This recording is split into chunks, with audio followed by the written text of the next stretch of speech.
다 함께 묵상 기도 드리심으로 하나님께 예배를 드리겠습니다. 기도하시겠습니다.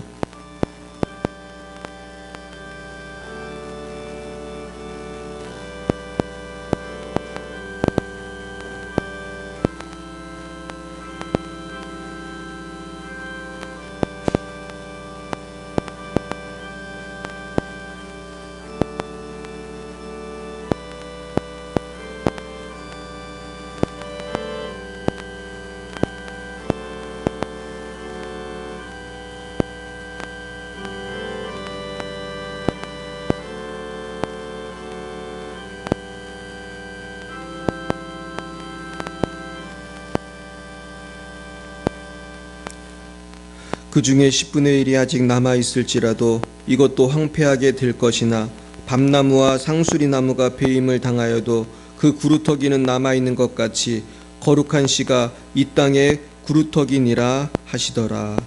아멘. 사랑과 은혜가 충만하신 하나님 아버지, 참 감사합니다.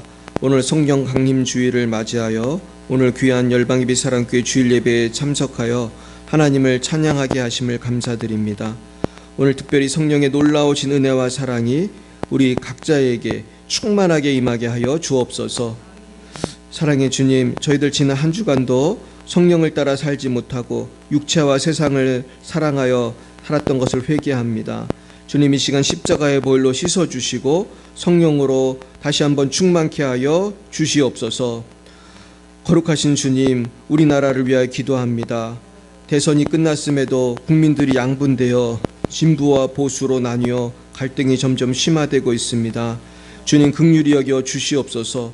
하루속히 우리나라에 주님의 평화와 주님의 공의가 실현되게 하시고 모든 위종자들이 회개하고 하나님 앞에 나와 겸손히 기도하는 나라, 정직하고 겸손하게 백성을 섬기는 대한민국이 되게 하옵소서.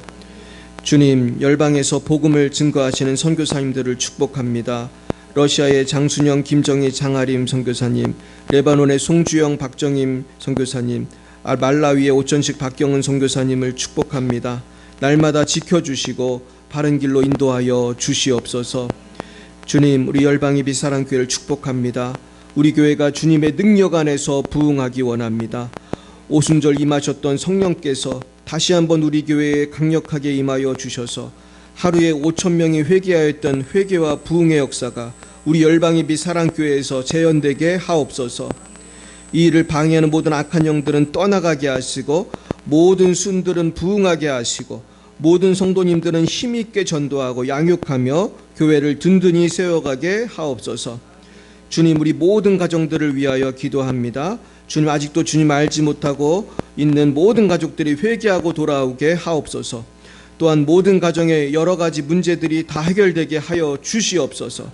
특별히 모든 질병은 예수님의 이름으로 다 떠나가게 하여 주옵소서. 이 시간 고개 숙인 모든 분들의 영혼 육 깨끗이 치유되게 하여 주옵소서. 예수로 명하노니 모든 질병은 떠나가고 몸은 치유될지어다. 고쳐 주시옵소서. 우리의 마음의 슬픔, 근심, 우울감은 떠나가게 하여 주옵시고 기쁨이 충만하게 하여 주옵소서. 예배의 첫 시간입니다. 마치는 시간까지 주님 지켜주시고 성부, 성자, 성령 하나님 홀로 영광을 받아 주시옵소서. 예수님의 이름으로 기도드리옵나이다. 아멘. 나는 전능하신 아버지 하나님 천지의 창조주를 믿습니다. 나는 그의 유일하신 아들 우리 주 예수 그리스도를 믿습니다. 그는 성령으로 잉태되어 동정녀 마리아에게서 나시고 본디오 빌라도에게 고난을 받아 십자가에 못 박혀 죽으시고 장사된 지 사흘 만에 죽은 자 가운데서 다시 살아나셨으며 하늘에 오르시어 전능하신 아버지 하나님 우편에 앉아 계시다가 거기로부터 살아있는 자와 죽은 자를 심판하러 오십니다. 나는 성령을 믿으며 거룩한 공교회와 성도의 교제와 죄를 용서받는 것과 몸의 부활과 영생을 믿습니다. 아멘. 성시교독은 교독문 135번 성령 강림 주일입니다. 135번 성령 강림입니다.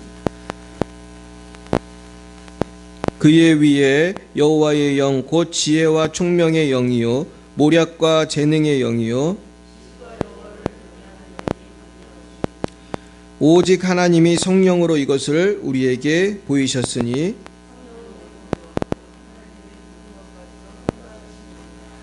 내가 아버지께 구하겠으니 그가 또 다른 보혜사를 너희에게 주사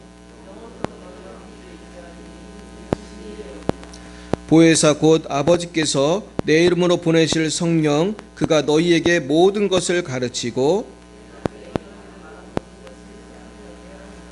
오직 성령이 너희에게 임하시면 너희가 권능을 받고 온 유대와 사마리아와 땅끝까지 이르러 내 증인이 되리라 하시니라. 아멘. 찬송가 191장으로 하나님께 영광 올려드리겠습니다. 191장입니다.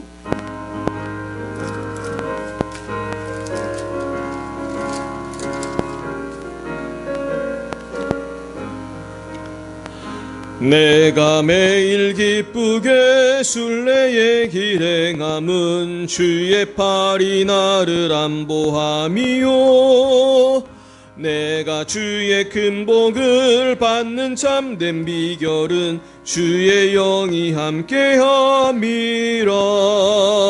성령이 계시네 할렐루야 함께하시네. 좁은 길을 걸으며 밤낮 기뻐하는 것 주의 영이 함께함이라. 전에 죄에 빠져서 평안함이 없을 때 예수 십자가의 공로 힘입어 그 발 아래 엎드려 참된 평화 얻음은 주의 영이 함께함이라. 성령이 계시네 할렐루야 함께하시네. 좁은 길을 걸으며 밤낮 기뻐하는 것 주의 영이 함께함이라. 나와 동행하시고 모든 염려하시니 나는 숲의 새와 같이 기쁘다.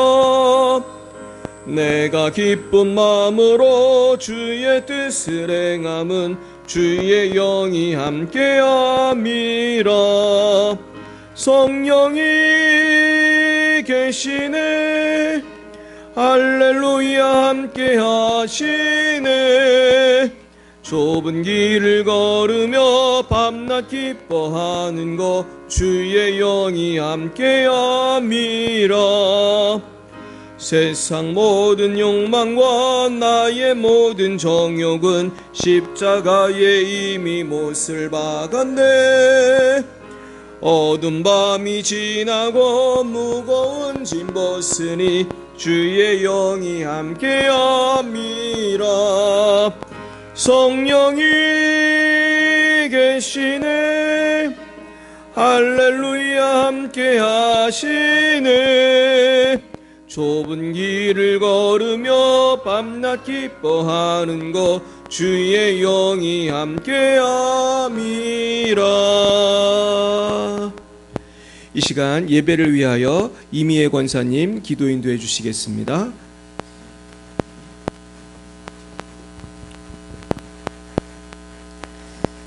사랑의 주님, 이 복된 주일 아침 저희를 주님의 전으로 불러주시고 찬양과 예배의 은혜 가운데 거하게 하심을 감사드립니다. 한 주간의 삶 가운데도 주님의 은혜로 지켜주시고 저희의 각 사람을 사랑의 팔로 품어주신 주님의 은혜에 감사드립니다. 이 시간 저희가 드리는 예배가 형식이 되지 않게 하시고 살아계신 하나님을 진심으로 경배하며 마음과 정성과 뜻을 다해 드리는 예배가 되게 하옵소서. 주님, 지난 한 주간도 저희는 연약한 육신과 흔들리는 마음으로 살아왔음을 고백합니다. 세상의 소리에 귀 기울이고 세상의 방식에 쉽게 흔들리며 주님의 말씀에 둔감했던 저희를 불쌍히 여겨 주시옵소서. 이 시간 저희의 죄와 허물을 주님의 보혈로 씻어주시고 다시금 말씀 위에 바로 서는 믿음의 사람들이 되게 하옵소서. 주님의 진리 안에서 우리의 생각과 삶이 정결케 되며 주님의 뜻 안에서 온전히 회복되기를 간절히 소망합니다. 은혜의 주님, 지난주 대선을 통해 새로운 대통령이 선출되었습니다. 주님, 새로 선출된 지도자가 하나님을 경외하는 마음으로 이 나라를 이끌게 하옵소서.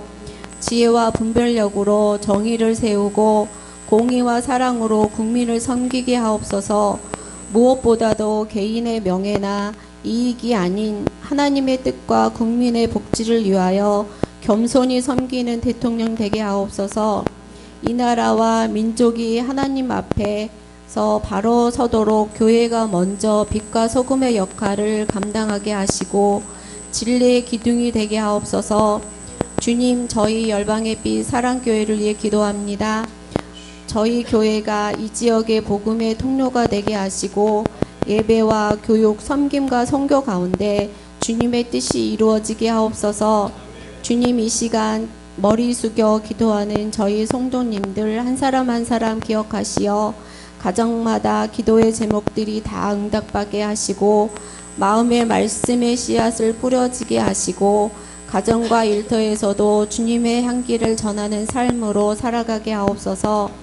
특히 다음 세대의 자녀들이 믿음 위에 굳건히 서게 하시고 주님의 말씀을 따라 살아가는 거룩한 세대로 세워지게 하옵소서.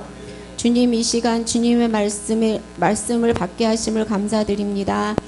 단위에 세우신 목사님께 성령의 지혜를 부어주시고 선포되는 말씀마다 생명의 능력이 흘러나게 하옵소서. 주님의 사역하실 때 지치지 않도록 날마다 새 힘을 공급하시고 영육간의 간절함도 허락하여 주옵소서. 주님, 오늘 예배를 통해 저희가 새 힘을 얻고 주님께로 더 가까이 나아가게 하옵소서. 세상의 모든 염려와 두려움을 내려놓고 오직 주님의 사랑과 능력 안에서 편안을 누리게 하시며 예배의 감격이 삶의 예배로 이어지는 참된 신앙의 길을 걷게 하옵소서. 이 모든 말씀 감사하며 예수님의 이름으로 기도드립니다. 아멘.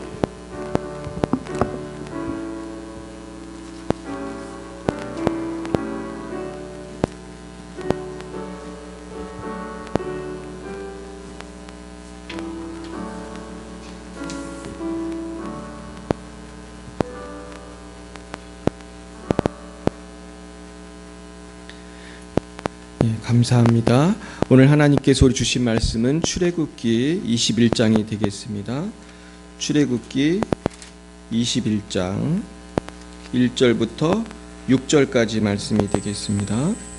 출애굽기 21장 1절에서 6절까지 말씀을 우리 한 절씩 교독하시겠습니다. 구약 113쪽에 되겠습니다. 113쪽. 제가 먼저 1절을 읽겠습니다. 내가 백성 앞에 세울 법규는 이러하니라.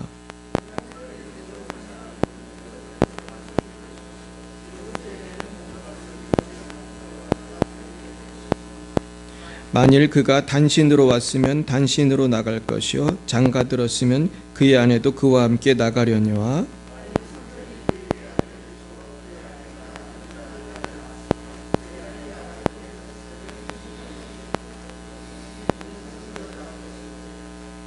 만일 종이 분명히 말하기를 내가 상전과 내 처자를 사랑하니 나가서 자유인이 되지 않겠노라 하면 갈 것이요 또 그를 문이나 문설주 앞으로 데리고 가서 그곳에다가 송곳으로 그의 귀를 뚫을 것이라. 그는 종신토록 그 상전을 섬기리라. 아멘. 네, 표시를 해두시고 우리 이사야 6장을 한번 보겠습니다.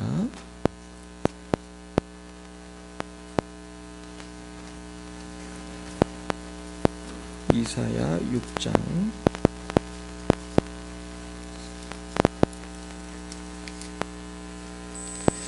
이사야 6장 구약 974면에 있습니다. 974면 우리 이사야 6장을 우리 교독하시겠어요? 6장 1절을 제가 먼저 읽습니다.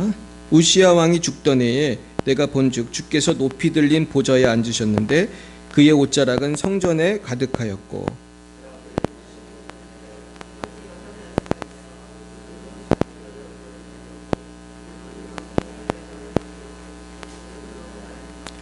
서로 불러 이르되 거룩하다 거룩하다 거룩하다 만군의 여호와여 그의 영광이 온 땅에 충만하도다 하더라.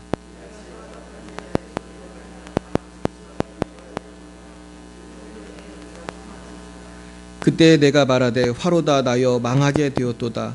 나는 입술이 부정한 사람이요 나는 입술이 부정한 백성 중에 거주하면서 만군의 여호와이신 왕을 배웠음이로다 하였더라.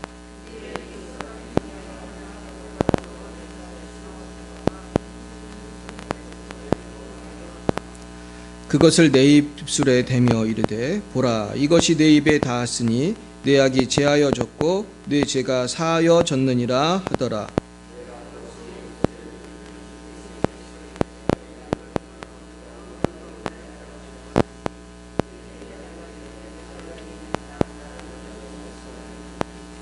여호와께서 이르시되 가서 이 백성에게 이르기를 너희가 듣기는 들어도 깨닫지 못할 것이요 보기는 보아도 알지 못하리라 하여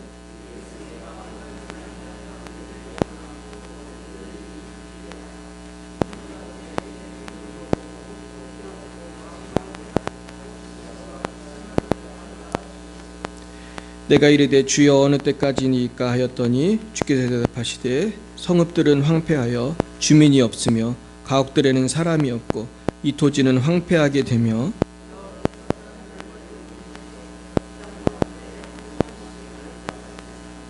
같지요. 그 중에 10분의 1이 아직 남아 있을지라도 이것도 황폐하게 될 것이나 밤나무와 상수리 나무가 배임을 당하여도 그 구루터기는 남아 있는 것 같이 거룩한 씨가 이 땅의 구루터기니라 하시더라. 아멘. 잠깐 기도하겠습니다. 하나님 아버지, 이 땅이 참 어수선하고 세상은 종말을 향하여 오늘도 달려가고 있는데 우리가 정말 주님 만날 준비를 잘하고 있는지 생각해 봅니다. 주여, 우리도 세상의 허탄한 것에 소망을 두고 살진 않았는지 회개합니다.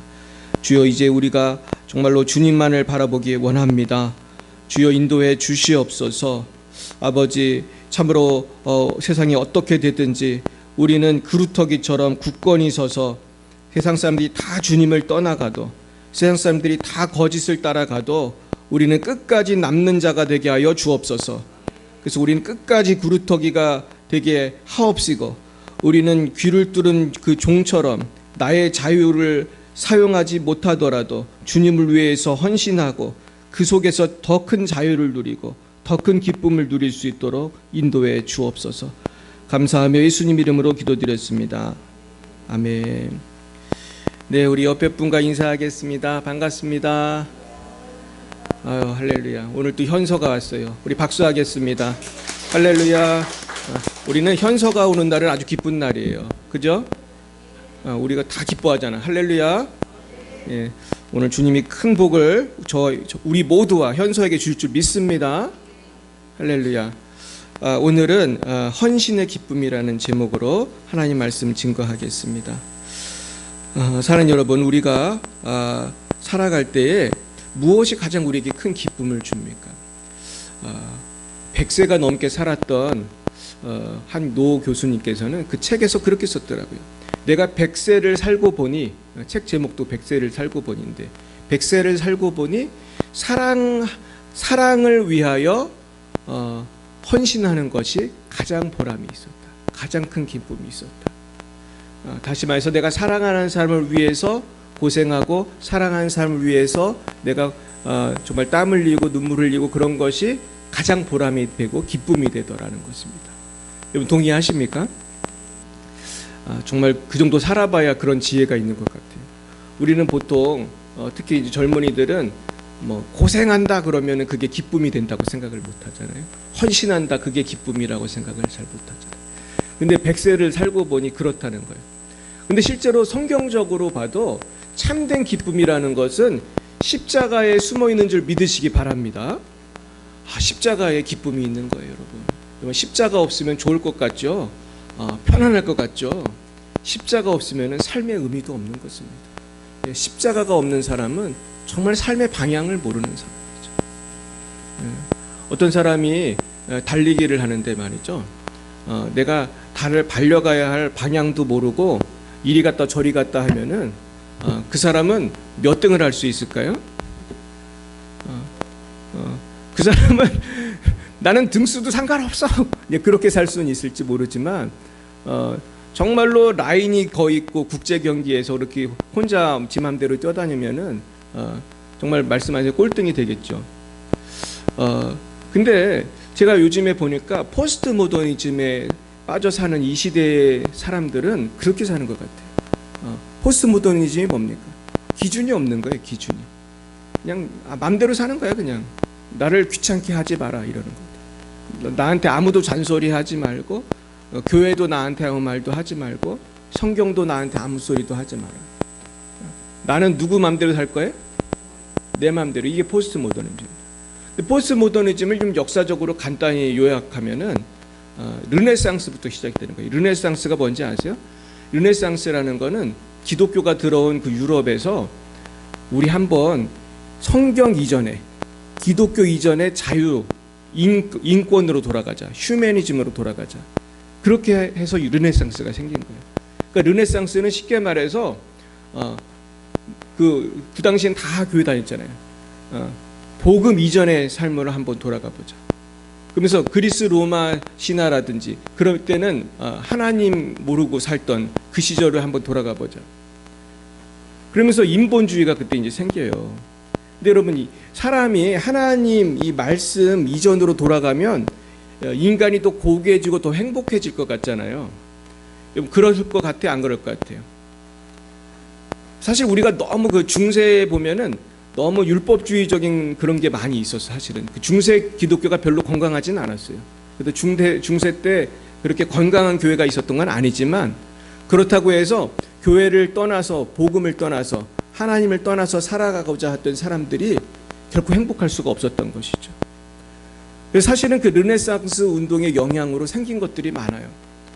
그 중에 이제 대표적인 것들이 이제 사실은 우리가 잘 아는 프랑스 대혁명이라든지, 그리고 우리가 잘 아는 진화론이라든지, 다 공통적으로 하나님을 안 믿는 거예요. 사실 저도 프랑스 대혁명을 잘 몰랐거든요. 난 그게 좋은 건지 알았어요. 그냥 뭐 자유 뭐 박애 프랑스 대혁명이 그런 좋은 건지 알았는데, 프랑스 대혁명 때 여러분 누가 많이 죽었는지 아십니까? 저 같은 목사들이 많이 죽었고, 성도들이 많이 죽었고, 교회가 많이 탄압을 당했어요. 그 사람들이 잘 모르죠. 프랑스 대혁명 때 사실은 기독교가 아주 짓밟혔어요. 그러면서 썬데이도 없애자고 그랬어, 걔들이. 왜 일요일에 쉬냐? 그러면서 그것도 다 없애자고 그랬어. 그래가지고 한번 마음대로 살겠다. 근데 그것이 굉장히 사실은 위험한 것이죠. 그러면서 이제 진화론이 나왔는데, 진화론이 인기가 오래 갔을 것 같아요? 한참 가다가 풀이 확 꺾였을 것 같아요?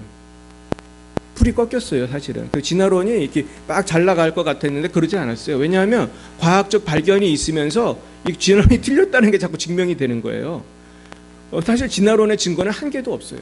그들이 증거라고 하는 것들 따져보면 증거가 아니에요. 근데 확 꺾였는데 이걸 또 다시 살린 사람이 있더라고요. 내 책을 찾아보니까. 우리가 잘 아는 도킨슨이라고 하는 유명한 영국의 학자가 있는데, 도킨슨 같은 많은 그 진화론을 주장한 학자들이 이걸 또 다시 살렸어. 그래서 지금은 도킨슨 책이 막 몇백만 부씩 팔리는 아주 베스트셀러인데, 어떤 목사님이 그 책을 한번 읽더니 자기가 충격을 받았대. 그 책을 읽어보니까 자기가 가진 지식으로는 반박을 못하겠더라는 거예요. 제 목사님인데 그 책을 읽고 나니까 진화론이 맞는 것 같더래. 그렇게 책을 잘 썼어요, 이 도킨슨이라는 사람이. 근데 그 사람이 말이 맞을 것 같아, 틀릴 것 같아요? 왜 대답을 확실히 못해? 우린 성경을 믿으니까 확실히 말해야 되잖아요. 근데 그 목사님이 그러더라고. 자기가 더 공부를 해보니까 도킨슨이 틀렸다는 걸 알았다는 거예요. 그래서 지금은 이분이 뭐 하냐면 창조과학 운동해요. 어설프게 공부해서는, 어설프게 책을 읽어서는 진화론자를 이길 수가 없는 거예요. 근데 제대로 공부하기가 쉬워요, 어려워요? 어렵죠. 뭐 과학자도 아니고 우리가 뭘 얼마나 알아, 과학을. 근데 이게 공부하기가 힘들지만요, 저는 이제 전도하려고 많이 공부를 해봤는데, 공부하면 할수록 여러분 성경이 맞습니다. 할렐루야. 이건 분명한 사실이에요. 그리고 지금 사실은 그 진화론이 부흥하면서 지금 전 세계는 포스트 모더니즘이 가득한 거예요. 그러니까 포스트 모더니즘의 뿌리는 뭐냐 하면은 사실은 하나님을 떠난 사상, 진화론이에요. 그래서 성경적인 기준을 벗어나려고 하는 거예요. 그럼 오늘 성경은 뭐를 말씀하고 있냐면은 하나님 안에 참 자유가 있다는 것입니다. 이걸 믿으시기 축원합니다. 자, 오늘 본문으로 또 돌아가겠습니다. 한번 본문 보여주시죠. 자, 읽어보겠습니다. 내가 백성 앞에 세울 법규는 이러하니라. 내가 히브리 종을 사면 그는 6세 동안 섬길 것이요 7째 해에는 몸값을 물지 않고 나가 자연이 될 것이며, 만일 그가 단신으로 왔으면 단신으로 나갈 것이요 장가 들었으면 그의 아내도 그와 함께 나가려니와, 그 다음에 만일 상전이 그에게 아내를 주어 그의 아내가 아들이나 딸을 낳았으면 그의 아내와 그의 자식들은 상전에게 속할 것이요 그는 단신으로 나갈 것이로되, 만일 종이 분명히 말하기를 내가 상전과 내 처자를 사랑하니 나가서 자연이 되지 않겠노라 하면, 상전이 그를 데리고 재판장에게로 갈 것이요 또 그를 문이나 문설주 앞으로 데리고 가서 그곳에다가 송곳으로 그의 귀를 뚫을 것이라. 그는 종신토록 그 상전을 섬기리라. 저는 이 말씀을 읽고 굉장히 사실 충격을 받았어요. 와, 자기의 자유를 포기하고 귀를 뚫고 평생 노예가 되기로 결심한 사람이 있다는 얘기 아니에요. 이 사람이 그렇게 자유를 포기한 이유는 뭐였어요? 사랑하니, 처자를 사랑하니, 처자식을 사랑하니 자유가 무슨 소용이냐 이거죠. 이게 무슨 얘기냐 하면은 이스라엘에서는 히브리 사람은 노예로 돈을 주고 사도 몇 년 있으면 풀어주게 되어 있어요. 6년 있으면 7년쯤 풀어주게 되어 있어. 근데 지금 이 사람은 그렇게 갈 수 있는 사람이에요. 이제 7년째가 돼서 난 자유야. 그래서 누구를 예를 들을까 생각을 했는데, 맨날 김영식 지사님만 예를 들어가지고 오늘은 우리 김홍택 지사님을 예를 들겠어요. 예를 들어 김홍택이라고 하는 분이 이제 노예가 됐는데 7년이 돼서 이제 자유야. 근데 문제는 김홍택이라고 하는 분이 노예 생활을 하다가 누구를 만났어요? 김원효 지사님을 만난 거예요. 이제 이 시츄에이션은 다 노예라는 상황에서, 그러니까 주인이 너 이 자매랑 결혼해라. 그래가지고 결혼을 했어. 그래서 부부가 됐어요. 그런데 부부가 되고 나서 행복하게 잘 살았어. 아기를 낳고 살았는데 이제 7년째가 되니까 나는 어떻게 해야 돼요? 이제 김홍택 형제님은 자유의 몸이잖아. 이제 나갈 수 있잖아. 근데 누가 있어? 온유 집사님, 온유 자매님이 있는 거야. 내가 나가면은 이제 같이 못 사는 거예요. 근데 안 나가려면은 어떻게 해야 되는 것밖에 없냐면 노예로 사는 것밖에 없어. 이해 가시죠? 그런데 이 노예가 나는 자유도 필요 없다. 나는 온유 자매를 사랑하니까 그냥 노예로 살겠다. 이러면은 그래 좋아. 너 그런 말 그럴 거면은 어떻게 누구한테 가요? 재판장에 가가지고 이제 합법적으로 이제 너는 법적으로 그럼 노예로 살겠다는 거니까, 자유를 포기했다니까 문 지방에 가가지고, 문이 나무로 됐을 거 아니에요? 문 지방에 가가지고 귀를 이렇게 대고 송곳으로 뚫었다는 거예요. 얼마나 아프겠어요. 그래가지고 옛날 영화 같은데 보면은 귀가 여기 뚫려가지고 뭐 귀걸이 같은 거 한 사람도 있고 그러잖아요. 근데 이 귀가 뚫렸다는 것이 그 상징이라고 하더라고. 그게 노예의 상징이고, 그리고 이 귀 뚫린 노예는 주인이 있으니까 또 매매할 수 없고 뭐 여러 가지 뜻이 있더라고요. 사랑하는 여러분, 우리가 지금 이 장면에서 생각하게 되는 거는 뭐예요? 이 세상에는 자유보다 소중한 게 있다는 거예요. 여러분, 자유보다 소중한 게 뭡니까? 여기 나오잖아요. 빨간색으로 썼는데 사랑이라는 거예요. 사랑. 그러니까 사랑이 이렇게 위대하다는 거예요. 근데 난 이 말씀을 읽으면서 과연 그렇게 살 수가 있을까? 과연 그 사람은 그렇게 해서 정말 행복하게 살 수 있을까? 여러 가지 생각이 들었어요. 이게 과연 인생의 어떤 의미일까? 근데 생각해 보니까 우리도 그렇게 사는 분들을 옆에서 많이 보았다는 거예요. 누가 그렇게 살았어요? 모든 자유를 포기하고 자식을 위해 살았던 분이 누구예요? 우리 어머니 아버지잖아요, 사실은. 우리 어머니 아버지가 꿈이 있고 많은 하고 싶은 게 있지만 누구 때문에 못하고 살았어요? 자식 때문에. 특히 이제 그 가정이 행복하면 모르겠는데 불행한 가정도 많잖아요, 사실은. 그러면 특히 뭐 이제 남편이 술 먹고 때리고 그러면은 그 부인이 그냥 도망가고 싶잖아, 그죠?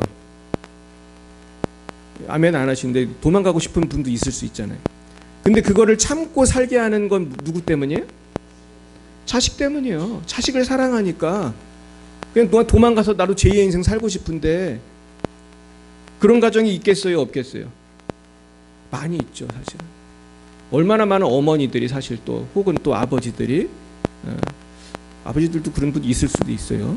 요새는 무서운 부인들도 많으니까. 근데 어쨌든 자유를 포기한 거죠. 근데 그렇게 사셨던 분이 성경에도 있다는 것입니다. 그 다음 보여주시죠. 네, 그 부분을 지웠구나. 근데 이것도 이제 비슷한 내용인데, 제가 사실 요 다음에 그 예수님에 대한 말씀을 넣었다가 이제 지웠는데, 자유를 포기하고 사랑을 위해서 십자가를 지신 분이 누구예요? 그분이 예수님이에요. 우리 다 아니까 이 부분은. 그러니까 예수님처럼 우리가 살면 돼요. 근데 여러분, 예수님처럼 사는 것이 쉬워요, 어려워요? 어려워요. 자, 뭐 이 부분을 보겠습니다. 이제 이사야는 그 부분이 어렵다는 것인데, 자, 이사야서 이제 6장에 보면은 이제 1절부터 계속 나오는 게 뭐냐면 환상을 보여주면서 이제 이사야에게 사명을 주시는 거예요. 근데 사명을 주시는데 7절에 보면 읽어봅니다. 그것을 내 입술에 대며 이르되 보라 이것이 내 입에 닿았으니 내 악이 제하여졌고 내 죄가 사하여졌느니라 하더라. 그래서 놀랍게도 이 구약임에도 불구하고 죄가 사하여졌다는 표현이 나와요. 그래서 하나님께서 이사야의 죄를 사해 주십니다. 여러분, 이사야도 죄가 사해졌지만 우리도 예수 믿고 우리 죄가 어떻게 됐어요? 사해졌어요. 내가 이 원문을 찾아보니까 여기서 사해졌다는 말이 그 어톤먼트랑 비슷한 뜻이에요. 값을 치렀다는 뜻이에요. 여러분, 우리의 죄값을 누가 치렀어요? 예수님 치렀어요. 자, 그러면 죄사함 받은 사람은 어떤 삶을 살아야 되는가? 그 다음 보여주세요. 자, 죄사함을 받은 사람에게는 사명이 있는 거예요. 8절 봅니다. 내가 또 주의 목소리를 들으니 주께서 이르시되 내가 누구를 보내며 누가 우리를 위하여 갈고 하시니 그때 내가 이르되 내가 여기 있나이다. 나를 보내소서. 그러니까 여러분, 죄사함을 받은 사람은 사명이 있는 거예요. 할렐루야.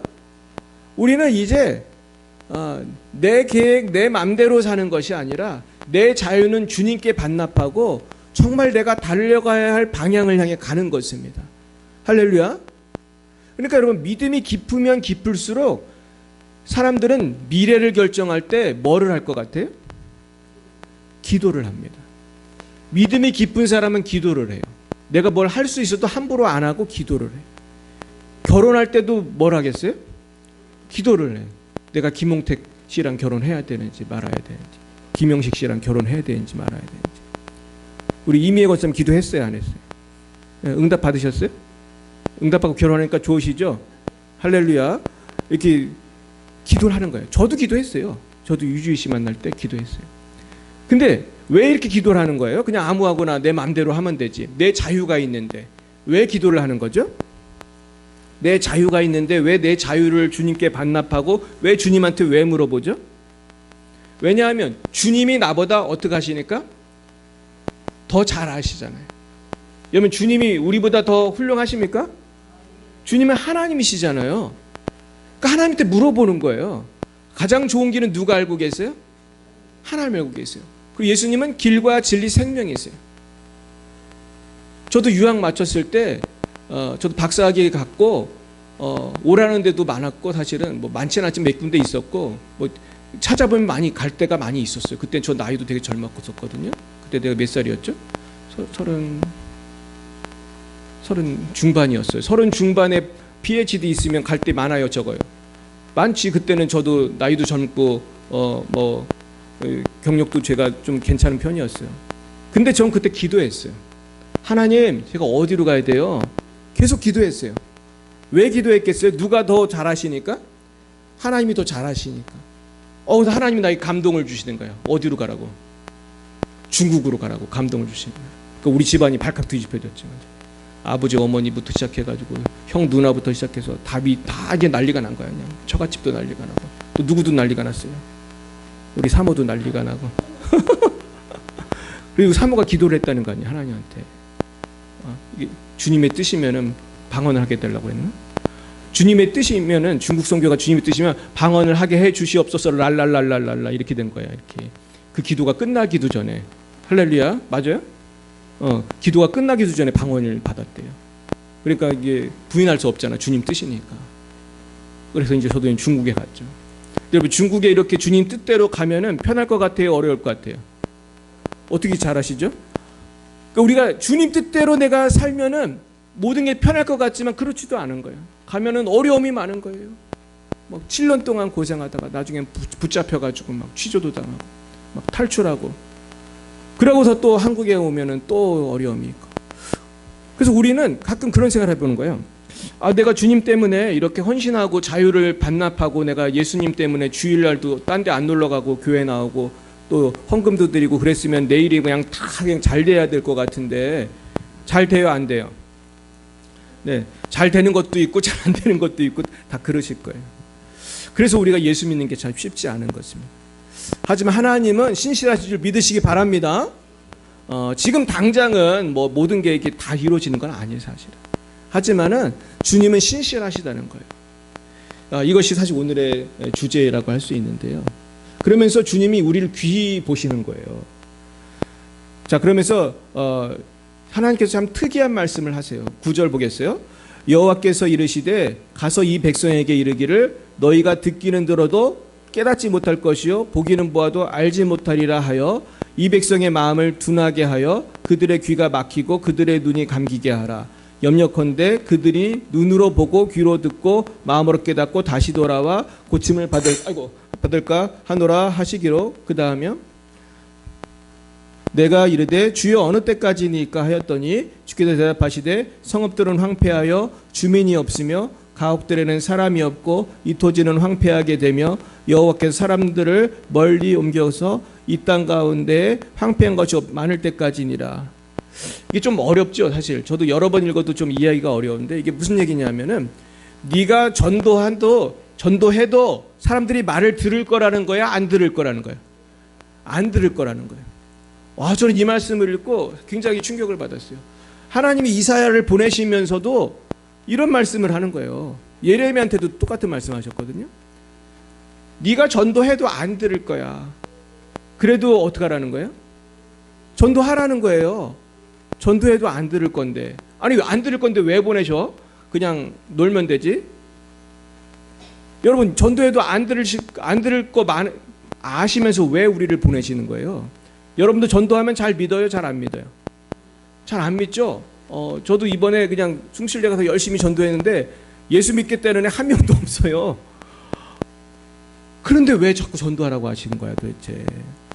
그리고 거기 우리 멘토들은 왜 와서 이렇게 몇백 명씩 100명, 200명 와서 이렇게, 적어도 100명은 넘게 오는 것 같아요. 그래가지고 이렇게 전도를 하시거든요. 근데 잘 안 돼요, 사실. 잘 안 돼. 내가 며칠 전에도 가가지고 이제 숭실대를 갔는데 어떤 분이 마침 전도를 하더라고, 벤치에서 학생을 놓고. 근데 내가 딱 보니까 눈치가 믿겠다는 것 같아, 안 믿겠다는 것 같아. 딱 보기만 해도 알잖아. 저도 전도 많이 해봤으니까. 이게 하나님의 선물인 영생, 이걸 들고 있더라고, 그 목사님이. 그러니까 이분이 이렇게 웃으시는 거야. 믿겠다고 안 했어, 얘가 보니까. 근데 그래도 우리가 해야 되는 거는 이게 의미가 있기 때문이에요, 여러분. 우리가 순종하는 것이 그 자체가 귀한 줄 믿습니다. 우리가 여러분 불이 났다고 사람들한테 빨리 대피하시라고 열심히 말할 책임이 있어요, 없어요?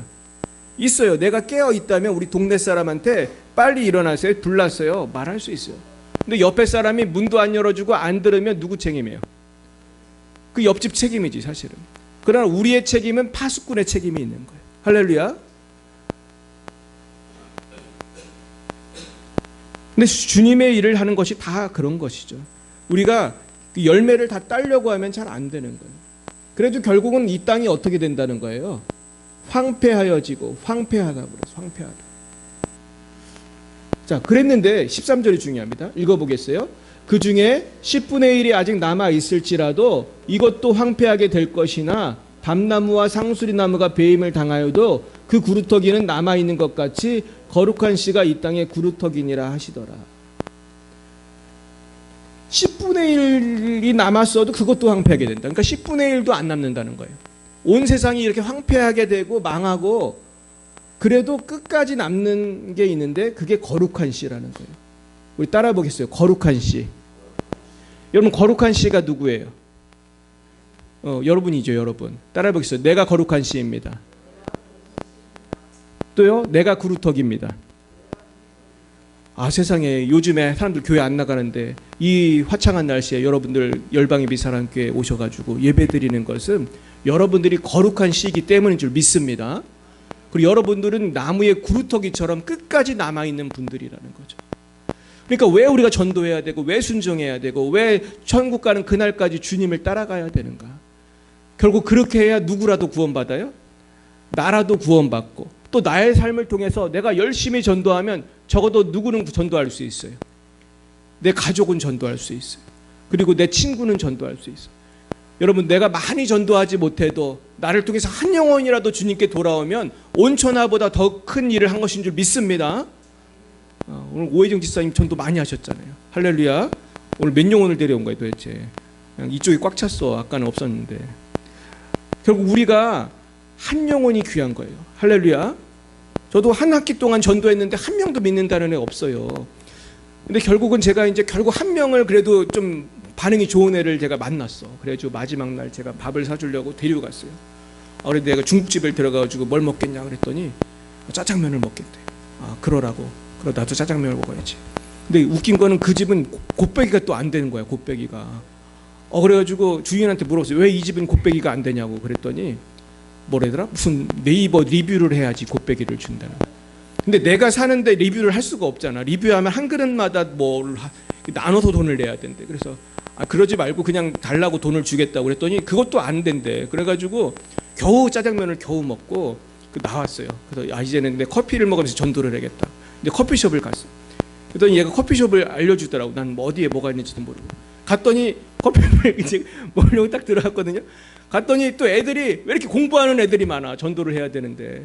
바로 옆 테이블에 있는 애들이 얘도 공부하고 얘도 공부하고 그래도 내 전도를 하는데 너무 눈치가 보이는 거야. 그래서 내가 막 전도를 하는데 옆에 있는 애가 자꾸 눈치를 주더라고.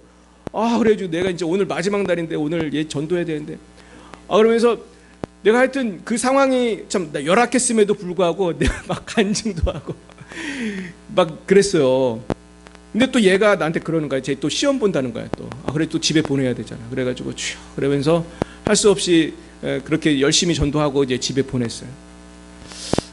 그러면서 제가 마음 가운데 내가 한 일을 좀 생각을 해봤는데 우리가 열심히 주님의 일을 해도 열매가 없을 수 있어요.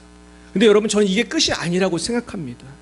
이 아이가 그리고 저 걔뿐만 아니라 제가 전도한 아이들이 많이 있는데 그 아이들이 이번 학기에 예수를 안 믿어도 다음 학기에 믿을 수 있을까요? 믿을 수도 있고 혹시 얘들이 나이가 들어가지고 좀 인생을 알았을 때에 하나님이 계신 것 같다고 생각할 수도 있을까요? 그럴 수도 좀 있다고 생각을 해요. 그래서 실제로 조지 밀러한테 친한 친구가 4명인가 있었다고 그러더라고요. 근데 이 친구들이 그렇게 예수를 또 안 믿었대요. 참 신기하죠? 조지 밀러 같은 목사님한테도 그렇게 예수를 끝까지 안 믿는 친구들이 있었대요.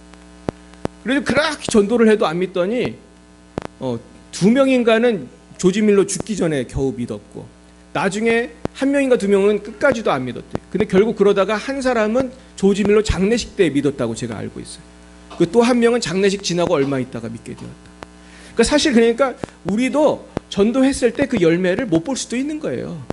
그러나 낙심하지 마시길 축원합니다. 네, 그 다음 말씀 보시겠습니다. 우리는 결국은 아버지 앞에 설 날이 오는 거예요. 읽어보겠습니다. 내가 나의 인내의 말씀을 지켰은즉 내가 또한 너를 지켜 시험의 때를 면하게 하리니 이는 장차 온 세상에 임하여 땅에 거하는 자들을 시험할 때라. 내가 속히 오리니 내가 가진 것을 굳게 잡아 아무도 내 면류관을 빼앗지 못하게 하라. 이기는 자는 내 하나님 성전의 기둥이 되게 하리니 그가 결코 다시 나가지 아니하리라. 내가 하나님의 이름과 하나님의 성전 하나님의 성 곧 하늘에서 내 하나님께로부터 내려오는 새 예루살렘의 이름과 나의 새 이름을 그 위에 기록하리라. 네. 이게 무슨 얘기냐면은 빌라델비아 교회에게 주시는 그런 축복의 말씀이에요. 근데 이 말씀이 왜 중요하냐면은 이 말씀이 재림에 대한 아주 중요한 그런 단서가 되기 때문이에요. 여기 보면 10절에 보면 내가 인내의 말씀을 지켰기 때문에 너를 지킨다고 했고, 이 말 하신 분 예수님이에요. 시험의 때를 면하게 한다고 그랬어요. 여러분, 이 시험의 때가 뭐라고 생각하십니까? 이게 환란이에요, 환란. 그러니까 많은 사람들이 대환란을 두려워하잖아요. 두려워하거든요. 이게 대환란의 때를 면하게 한다는 뜻이라고 해석하는 학자들이 많아요. 근데 저도 그렇게 생각을 해요. 하나님이 정말 숭송되고 주를 잘 믿는 사람은 대환란을 면하게 해줄 거라고 저는 믿습니다. 그래야 말이 되지. 대환란은 성경을 잘 읽어보면은 예수 안 믿는 사람들한테 회개할 기회를 주는 시간이거든요. 근데 예수 잘 믿는 사람을 뭐하러 대환란에 밀어넣겠어요? 아멘? 시험의 때를 면하게 해준다 했잖아요. 그러면서 뭐라고 그랬어요? 내가 속히 오리니, 재림이 곧 온다는 거예요. 내가 가진 것을 굳게 잡아 멸류관을 빼앗지 못하게 하라. 자, 내가 가진 것은 뭐를 굳게 잡으라는 거예요? 믿음 생활 잘하라는 거예요. 이 믿음을 굳게 잡기 바랍니다. 괜히 잘 믿다가 막판에 놓치면은 얼마나 아까워, 그죠? 평생 잘 믿다가 막판에 타락하면은 지옥 가는 거잖아요. 근데 그런 사람 있더라고, 세상에. 제가 미국이 아니고 제가 연변에서 과기대 교수할 때 제가 학과장이었어요. 근데 우리 대학영어과 제가 학과장으로 교수들을 매 학기 제가 뽑았어요. 물론 월급 주는 교수도 아니고, 근데 중국 사람은 월급을 줬어요. 근데 이제 선교사들은 월급 주는 건 아니야. 그런데 이제 그래도 제가 뽑아야 돼. 영어를 잘하는지 봐야 되니까. 근데 제가 그 하루는 어떤 할머니, 그 서양 사람, 미국 사람이 왔어요. 그러니까 이제 할머니가 오셨는데, 그래도 미국 사람이니까 영어는 잘하시겠죠. 원어민이니까. 그래서 이분이 나이가 되게 많으신데 선교사를 하러 온 거예요, 여기까지. 그래가지고 제가 인터뷰를 했어요. 어떻게 여기까지 오셨냐, 어떤 삶을 사셨냐, 이제 자연스럽게 인터뷰를 하는 거예요. 근데 제가 놀라운 사실을 알았어요. 이분은 굉장히 부잣집 딸이었대요. 얼마나 부자였냐면은 그 영화에 나오는 거랑 비슷하더라고. 부잣집들은요, 어린이가 생일일 때 말 같은 걸 주더라고. 근데 자기가 그런 말을 선물을 받았대. 우리나라도 그러는 집 별로 없잖아요. 너 생일 축하한다 영은아, 말이다 그러면서 말을 주겠어요? 개 사주기도 어려운데. 그러니까 그 말을 사줄 정도로 부잣집이야. 그랬는데 그 남편을 누굴 만나면 목사님을 만났어. 목사님이 이제 신학생인지 만나서 나중에 목사님 사모님이 된 거예요. 그러면 이제 행복하게 잘 살아야 되잖아요. 근데 그렇지가 않은 거예요. 이 목사님이 이 마귀가 역사했는지 가정을 잘 유지하다가 어느 날 정신이 헷가닥 해가지고 가정을 버리고 떠났어. 멀리 떠났어요. 그래가지고 내가 그 얘기를 듣고 너무 가슴이 아프더라고. 그래서 이분이 어떻게 했냐 하면은 그때 40대인가 50대에 혼자 되셔가지고 갑자기 졸지에 애들을 키워야 되는 거야. 근데 이분은 부잣집 딸로 살아가지고 할 줄 아는 게 하나도 없는 거예요. 그러니까 할 줄 아는 게 영어밖에 없어. 미국 사람이니까. 그래가지고 이분이 애들을 키우기 위해서 저희 자기가 나름대로 열심히 일을 하고 나중에는 그 영어를 가르치는 선교사로 평생 사신 거예요. 근데 내가 너무 궁금한 게 누가 궁금했겠어요? 남편이 궁금했죠. 그래서 이분이 연세가 많으신데 그래가지고 남편은 어떻게 됐냐고 또 물어봤어. 제가 저는 궁금한 걸 꼭 물어보는 습관이 있거든요. 근데 물어봤더니 얘기를 해주더라고요. 자기 남편이 캄보디아에서 죽었다는 거예요. 근데 문제는 그 옆에 누가 있었다는 거예요? 캄보디아 젊은 여자가 있었다는 거예요. 그 남편이 좀 타락을 한 거예요, 쉽게 말해서. 그래서 거기서 그냥 세상적으로 막 살면서 젊은 여자하고 살다가 죽은 거예요. 여러분, 그 사람은 끝까지 지켰어요, 못 지켰어요? 여러분, 끝까지 굳게 못 지키는 사람이 많을까요? 엄청 많습니다. 여러분, 전도 한번 해보세요. 교회 다녔다는 사람 되게 많아요. 심지어 어떤 중도 만났어서 제가 전도하다가 장로교를 20년 다녔다고 하더라고요. 지금은 중이에요, 이분이. 내가 막 그래도 그분한테 전도했지, 막 예수님 믿으라고. 근데 나중에 나한테 돈 달라고 그러시더라고요. 내가 10,000원인가 20,000원 줬더니 더 달라고 그러시는 거예요. 이분 계속 달라고 그러는 거예요. 그래가지고 내가 그때 그래도 이분 영혼이 불쌍해서 내가 이렇게 이분 좀 조금 남루하게 입고 이렇게 거리를 헤매는 그런 분이었어요. 그래가지고 내가 가진 돈을 주면서 예수님 잘 믿으라고 했는데 잘 모르겠어요. 그냥 내 앞에서 그냥 돈 받으려고 그랬었을 것 같은데 그렇게 하는 분들이 많다는 거예요. 그래서 어느 통계에 의하면 대한민국에 교회를 다니다가 떠난 사람이 1,000만 명이 있다고 그래요. 그러니까 굉장히 많은 거예요. 그래서 우리가 끝까지 예수를 믿는 것이 중요해요. 끝까지 믿는 사람은 뭐 어떻게 해주신대요? 하나님 성전에 뭐가 되게 해주신대요? 기둥이 되게 해주신다는 거예요. 여러분 하나님 성전에 기둥이 되길 원하십니까? 그렇게 되길 축원합니다. 여러분 한 번밖에 없는 인생 돈과 명예를 위해 살 것이 아니라 영원토록 하나님 나라의 성전이 되길 축원합니다.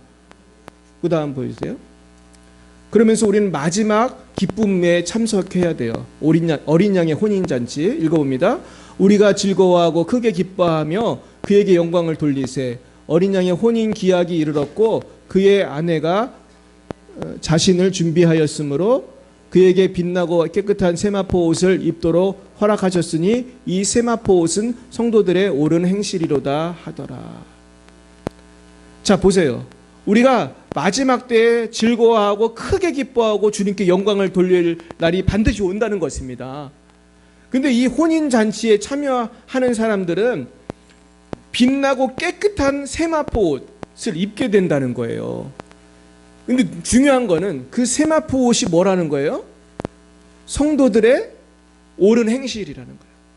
바꾸어 말하면 내가 교회는 다니지만 옳은 행실이 없는 사람은 세마포를 입을 수 있어요, 없어요? 이건 굉장히 무서운 말이에요, 사실은. 여러분 예수를 믿는다는 것은 옳은 행실의 열매가 나타나야 할 줄 믿습니다. 옳은 행실은 그냥 눈곱만큼도 없고 나는 예수 믿으니까 천당 갈 거라고 하는 거는 되게 위험한 신앙이에요. 그러다 지옥 가면 누구 원망할 거예요? 전 미리 원망을 듣지 않겠어 말하겠어요. 옳은 행실이 있나 없나 한번 점검해 보시라는 거예요. 나의 신앙이 정말 증거가 있냐는 말이에요. 우리가 예수 믿는 신앙으로 구원받는 건 맞지만은 진짜는 반드시 열매가 있어요, 없어요? 있습니다. 우리가 토마토 같은 거 아니면 감자 같은 거 저도 심어봤는데 그런 거 심으면 말이죠. 살아있는 토마토는 열매를 맺어요, 안 맺어요? 맺어요. 빨간 토마토를 맺어요. 감자도 살아있는 감자는 나중에 감자가 나올까요? 나와요. 여러분 살아있는 성도는 반드시 열매가 있는 줄 믿습니다. 사랑, 희락, 화평, 인내, 자비, 양선, 충성, 온유, 절제, 성령의 열매가 나오고 살아있는 사람은 또 결혼하면 누구를 낳죠? 아이를 낳아. 그러니까 살아있는 성도는 또 전도를 하면 영혼을 구원해요, 못해요? 구원을 하게 되는 거예요. 사랑하면은 아기가 나오듯이 주님을 사랑하면 나도 모르게 영혼을 추수하게 되는 거예요. 할렐루야. 여기 벌써 영혼을 추수한 분들도 몇 명 앉아 계신데 여러분들은 살아 계십니다. 나는 살아있는 거야? 이렇게 헷갈리는 분 계십니까? 왜 나는 전도를 못하지? 그러는 분 계십니까? 늦지 않은 줄 믿습니다. 그래서 저는 그렇다면 우리는 어떻게 살까? 세 가지만 말씀드리고 마치겠어요. 그럼 우리가 어떻게 해야지 이렇게 구루터기가 돼서 살 수 있을까? 마지막이죠. 그 다음 없죠? 구루터기로 사는 방법이 세 가지가 있어요. 첫째는 말씀의 사람이 돼야 돼요. 따라 보겠어요. 말씀의 사람. 여러분 신앙을 지키려면 말씀을 꼭 가까이 하셔야 돼요. 여러분 말씀은 뭐와 같으냐 하면 콩나물에 물 주는 것 같아요. 여러분 콩나물 끼워 보셨습니까? 콩나물에 물 주면 물이 남아요, 다 빠져나가요? 그런데 콩나물이 이상하게 어떻게 돼요? 자라잖아, 토실토실하게. 저도 어머니가 콩나물 키우는 걸 많이 보고 자랐어요. 근데 전 지금도 좀 키우고 싶은 마음인데 아마 제 귀찮아서 잘 못 키울 것 같긴 한데 이 콩나물에 물을 주면은 특별한 거 안 줘도 물이 자란단 말이에요. 그러니까 성경 말씀 읽으면 다 이해 가요? 아니면 대부분 까먹어요? 대부분 까먹지 사실. 대부분 까먹어. 콩나물에 물 주는 것처럼. 그러나 나는 어떻게 되고 있어요? 잘하고 있는 거예요. 할렐루야. 말씀을 읽으면 무조건 유익한 줄 믿습니다. 제가 이 얘기를 어디서 읽었냐 하면은 제가 최근에 책을 한 권 샀는데 요즘에 이제 성도님들에게 성경 통독을 가르치려고 성경 통독에 대한 유명한 책들을 제가 막 사고 있어요. 근데 최근에 산 책은 어떤 목사님이 쓴 책인데 그 목사님은 성경을 몇 번 봤는지 아세요? 근데 깜짝 놀랐어. 성경을 1000번도 더 봤어요. 이분이 1000번도 더 본 거야, 성경을. 그래 이분은 아주 어떤 기술인지 모르지만 몇 시간이면 성경을 한 번 읽는데 어떻게 읽는지 모르겠어. 근데 이분이 그렇게 1000번 이상 성경을 읽고 쓴 책에 보니까 성경을 읽는 것은 콩나물에게 뭐 주는 것 같다? 그렇게 썼더라고. 내가 얼마나 위로가 되든지. 왜 나는 다 까먹지? 옛날엔 그랬거든. 근데 까먹어도 된다는 거야, 안 된다는 거야? 된다는 거야. 까먹어도 돼요. 읽을 때 우리가 어쨌든 은혜를 받은 거예요. 나도 모르게. 할렐루야. 그리고 이 말씀이라는 거는 읽기만 하면 은혜를 받는데 말씀을 못 읽게 하는 게 마귀예요. 제가 그 역사를 좀 찾아봤는데 여러분 예수님을 믿은 다음에도 성경 읽기가 쉬웠을 것 같아요? 어려웠을 것 같아요? 옛날엔 종이가 어때요? 귀했어요. 그리고 옛날에는 종이가 예배당에 그러니까 성경이 예배당에 하나 있었대요. 큰 성경이 하나 있으면 성경을 뭘로 연결했는지 알아요? 쇠사슬로 못 훔쳐가게.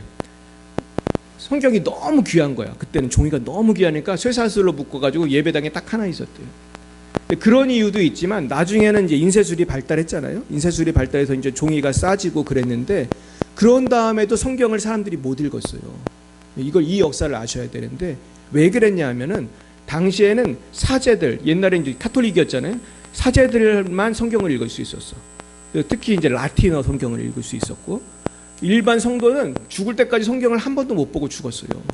그냥 사제들이 설교하는 것만 듣고. 근데 이게 좋을 것 같아요, 나쁠 것 같아요? 이게 굉장히 나쁜 거예요. 성경을 안 읽으면요 신앙이 잘 안 자라요. 그리고 옛날에 로마 시대 때 기독교 국가였던 지역들이 지금은 거진 다 뭐가 됐는지 알아요? 이슬람 국가가 됐어요. 옛날에 로마 시대 때 북아프리카라든지 지금의 터키 여기 다 기독교 국가였어요.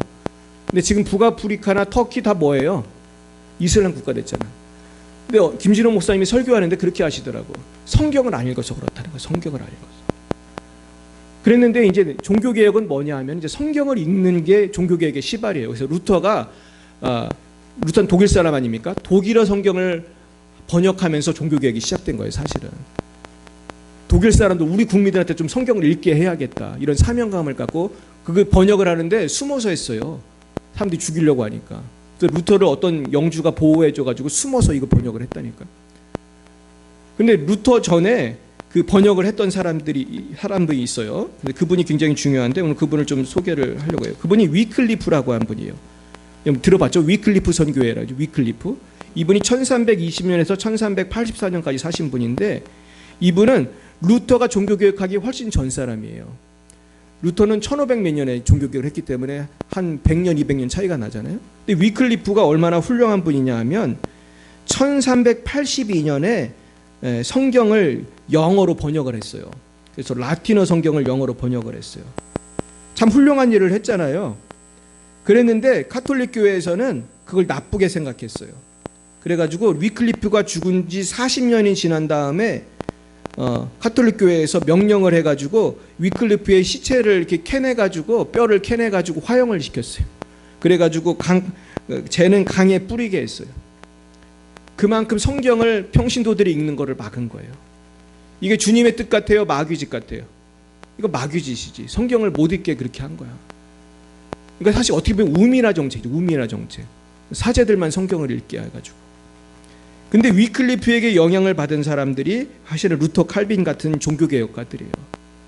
그래가지고 종교개혁을 했는데 그 종교개혁을 그렇게 하게 돼 영향을 미쳤고 그 후에 그 윌리엄 틴데일이라고 한 분이 있었어요.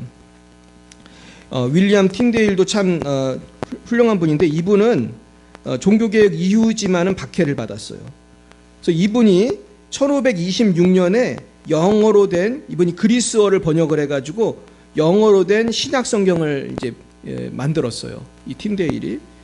그래가지고 틴데일이 번역한 것의 80~90% 똑같이 만든 성경이 킹 제임스 성경이에요. 그러니까 킹 제임스 성경 지금 되게 사람들이 좋아하는 그 성경이 사실 신약 부분은 대부분 누가 쓴 거예요? 틴데일이 쓴 거예요. 근데 틴데일은 어떻게 됐냐 하면은 그렇게 성경을 열심히 번역하다가 벨기에에서 1536년에 체포가 됩니다. 그래서 어떻게 됐을까요? 이 사람은 교수형 및 화형이 됐어요.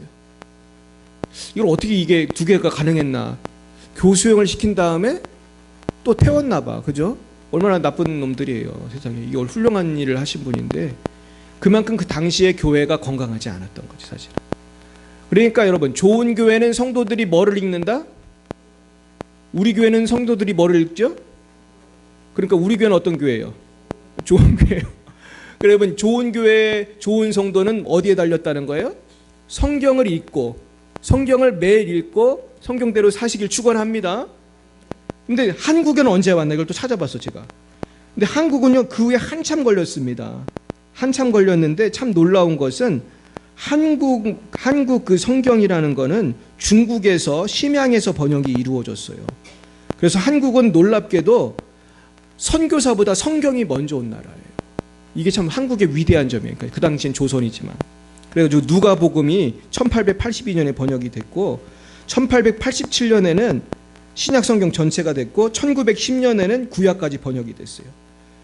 그러니까 한국어로 이 번역되는데 얼마나 오랜 세월이 흘린 겁니까? 근데 문제는 우리가 성경을 사랑해요? 잘 안 읽어요? 물론 우리 성도님들은 잘 읽지만은 대부분의 한국교회 성도들은 이렇게 귀한 줄 알아요, 몰라요? 귀한 줄 모르고 성경을 이렇게 처박아 놓고 잘 안 보는 거예요. 그럼 누가 좋아해? 마귀가 좋아하는 거예요. 이 성경의 이 주옥 같은 약속들, 권세, 능력을 활용을 못하는 거예요. 그래서 늘 죄책감에 살고, 난 집사가 아니고 잡사야 그러면서 술 한잔 하지 맨날 그러면서 사는 거예요. 이런 사람들 많아요. 적어요. 엄청 많아. 잡사들이 많아. 여기 가서는 술 한잔하고 여기에서는 성찬식하고 왔다 갔다 하는 거예요. 근데 우리가 그러면 안 되고 그렇게 바뀔 수 있는 근거는 뭐라는 거예요? 성경이라는 거예요. 할렐루야. 성경을 콩나물 시루에 물 주듯이 그냥 보기만 해도 우리는 변하게 되는 것입니다. 그 다음에는 이제 기도의 사람이에요. 여러분, 기도하면 변하게 됩니다. 이게 참 놀라워요. 근데 제가 뭘 깨달았냐면은 기도는 충분히 해야 돼. 기도를 여러분 너무 조금 해서 우리가 이 능력을 체험하지 못하는 거예요. 저는 성령 운동까지 한 사람이잖아요. 막 이종서 목사님한테 안수도 받고 막 그냥 우리 선배들한테 안수도 받고 막 능력이 나타나고. 그런데 제가 뭘 깨달았냐면은 아무리 안수를 받아도 혼자 기도하는 시간이 많아야 돼요. 내가 이거를 올해 확실히 깨달았어. 올해부터 제가 3시간 돌파 기도를 시작하고 나서 확실히 달리다는 걸 느껴요. 일단 내 마음이 변하기 시작하는 거예요. 내가 더 기쁨이 충만해지고, 그리고 기도를 하면요 능력이 다르게 나타나는 거예요. 제가 지난주에 어떤 일이 있었는지 아세요? 지난주에 제가 정말 놀라운 일이 있었는데, 제가 지난주에 성회에 갔는데, 우리는 주로 성회를 여러분들 한번 와보세요. 거기 여러분들 제가 가신다고 하면 다 제가 참가비 다 교회에서 다 대드리겠습니다. 근데 이 성회에는 이 단상에서 목사님들이 일단 안수를 받아. 우리 이종선 목사님 안수를 받고 우리가 이제 능력을 받아가지고 내려가서 안수를 하는 거예요. 근데 제가 이제 안수를 받고 이제 은혜를 받은 다음에 내려가서 안수를 하는데 우리는 순서가 있어요. 그래서 맨 뒤에부터 이렇게 채워서 해야 돼. 그래야지 안 빼먹으니까. 이제 맨 뒤를 향해서 가고 있는데 누가 날 딱 잡더라고. 보니까 내 친구 목사님이 딱 나를 잡은 다음에 요 앞에 있는 요 성도 권사님인데 기도를 해주라는 거예요. 이분이 암이 걸렸다는 거예요.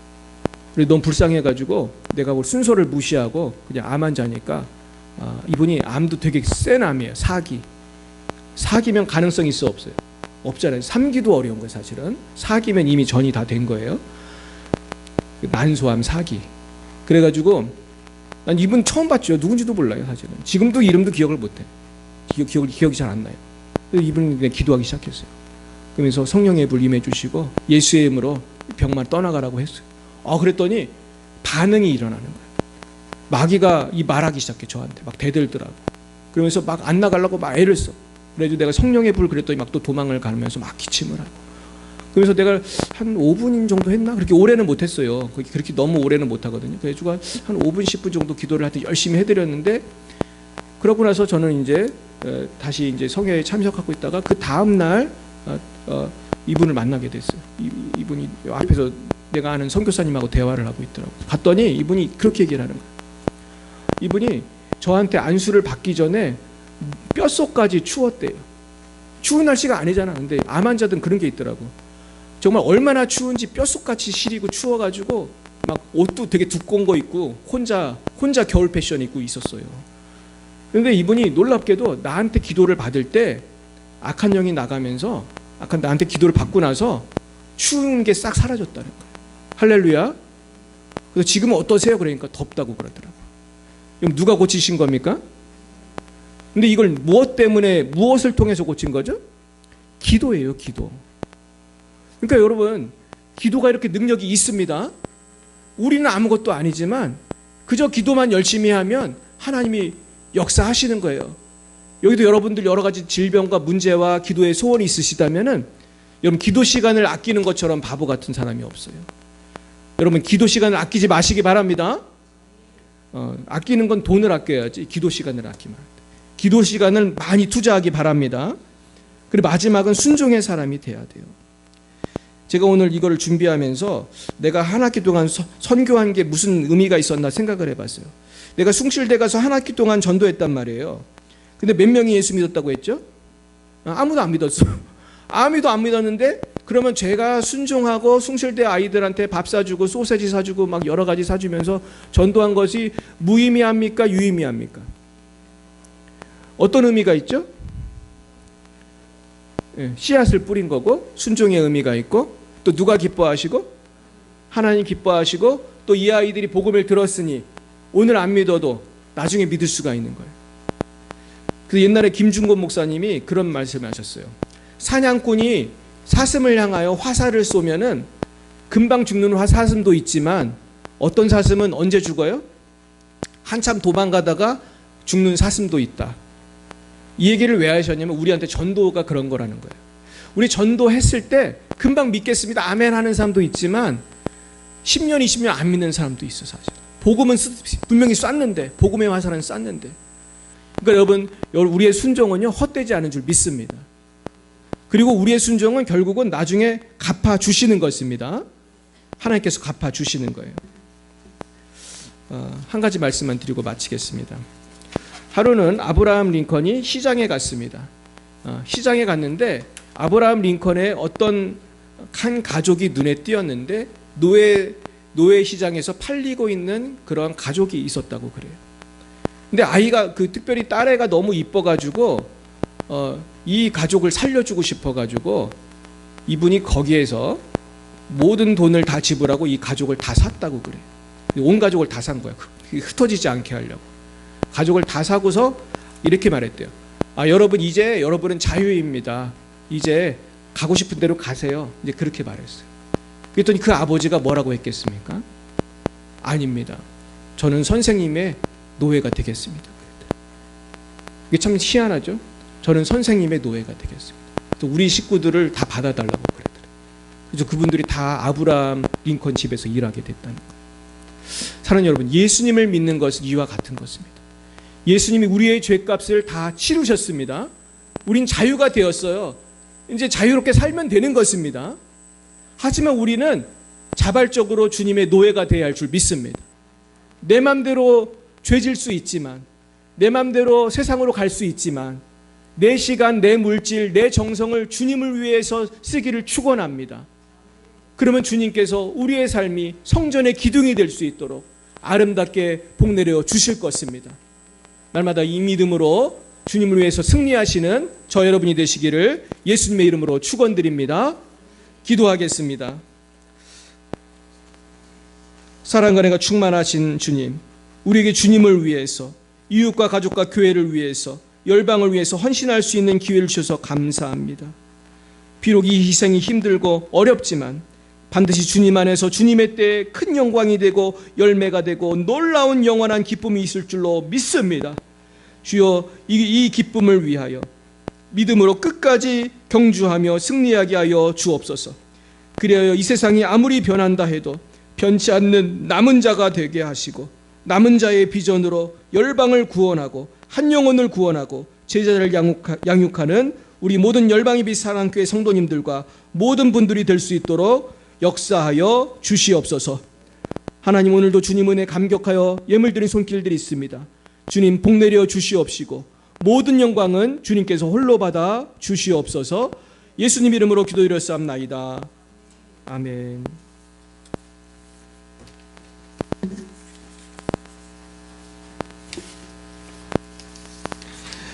네, 오늘은 성령 강림 주일입니다. 쉬지 말고 성령 강림을 생각하며 기도하시기 바랍니다. 내일은 제가 서울 부흥전도단 정기 모임에 참석하러 아산 큰빛교회를 가게 되었습니다. 우리 교단을 위해서 많이 기도해 주시기 바랍니다. 또 점심 식사 후에 찬양 전도가 있습니다. 그리고 제가 지금 빼뜨렸는데 이번 주 토요일 6월 14일 오후 3시에 우리 치유 기도회가 있습니다. 우리 시간 되시는 분들 모두 모여서 정말 성령의 강림을 위해서 이번 주 토요일에 기도했으면 좋겠습니다. 자, 우리 옆에 분에게 인사하겠습니다. 성령의 충만을 받으십시오. 할렐루야. 우리 다 일어나셔서 주기도문 찬양하심으로 우리 예배를 마치겠습니다.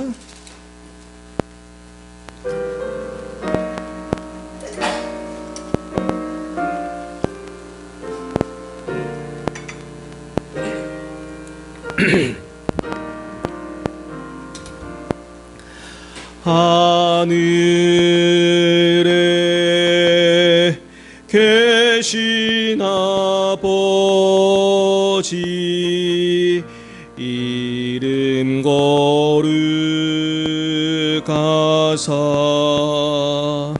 주님 나라 임하시고 뜻이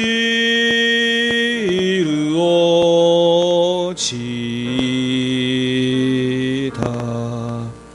일용할 양식 주시고 우리들의 큰 죄 다 용서하옵시고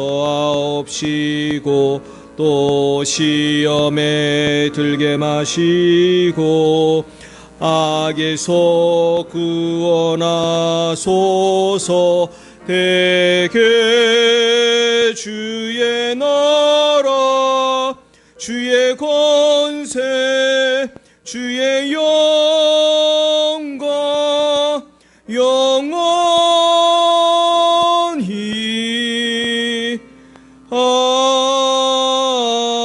아멘.